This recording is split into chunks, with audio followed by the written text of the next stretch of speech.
पेशे से मुची, लेकिन नाम था संत रविदास।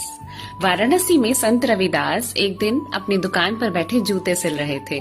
बाहर से जाते हुए पंडित जी ने आवाज लगाई, संत जी चलिए गंगा मैया के स्नान के लिए, आज बहुत ही पवित्र दिन है, सारे पाप धुल जाएंगे। संत रविदास बोले, पंडित जी इच्छा तो बहुत है, लेकिन आज मैं किसी को जूते देने का वादा कर चुका हूँ, वही सिल रहा हूँ, इसमें सारा दिन लग जाएगा।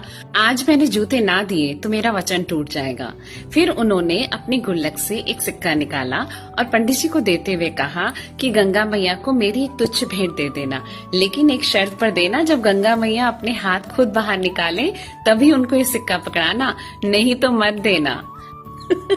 पंडित जी खिलखिलाकर हंस दिए और चल दिए गंगा मैया के दर्शन के लिए। सिक्का हाथ में रखा और बोले, गंगा मैया ये रविदास ने भेंट भेजी है, अगर स्वीकार हो तो बढ़ाओ अपने हाथ। और सच में गंगा मैया की लहरों से 2 हाथ निकल कर आए और उन्होंने उस भेंट को स्वीकार किया। बदले में एक सोने का कंगन पंडित जी को दिया और कहा, ये मेरे भक्त रविदास को दे देना। सोने का कंगन देखकर पंडित जी का लालच जाग गया। उन्होंने सोचा, रविदास को क्यों, मैं राजा को देता हूँ, इतना सुंदर सोने का कंगन है, बदले में मुझे इनाम मिलेगा। और पंडित जी चल दिए राजमहल की तरफ। वो कंगन सच में बहुत सुंदर था, रानी को बहुत पसंद आया और रानी ने दूसरे कंगन की मांग कर ली। अब राजा ने पंडित जी से कहा, भाई दूसरा कंगन लाइए। पंडित जी कहाँ से दूसरा कंगन लाते और आनाकानी करने लगे। राजा ने कहा, देखिए पंडित जी, रानी को कंगन बहुत पसंद आया है, दूसरा तो आपको लाना ही पड़ेगा, अन्यथा आपको सजा मिलेगी। लोभ लालच इंसान से सब गलत काम करवाता है। खैर, डरते हुए पंडित जी रविदास के पास गए और रोते हुए उन्होंने सारी बात बताई। संत रविदास बोले, आप चिंता मत कीजिए, अभी रुकिए।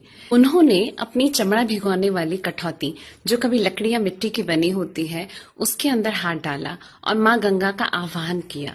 अगले ही पल चमत्कार हुआ और उनके हाथों में दूसरा सोने का कंगन आ गया। पंडित जी कंगन देखकर संत रविदास के चरणों में गिर पड़े। तब संत रविदास ने कहा कि मन चंगा तो कठौते में गंगा। यदि आपका मन पवित्र है और नीयत साफ है तो जहां आप हो वहीं तीर्थ है।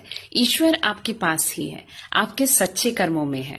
कहानियों में चमत्कार बताते हैं, किंतु सीख सच्ची होती है। लोभ और लालच किसी भी अपराध की जड़ है, जिसको हमारे मन में कभी घर नहीं करने देना चाहिए। अपने कर्मों को, अपनी सोच को और अपने आचरण को हमेशा सच्चा रखें।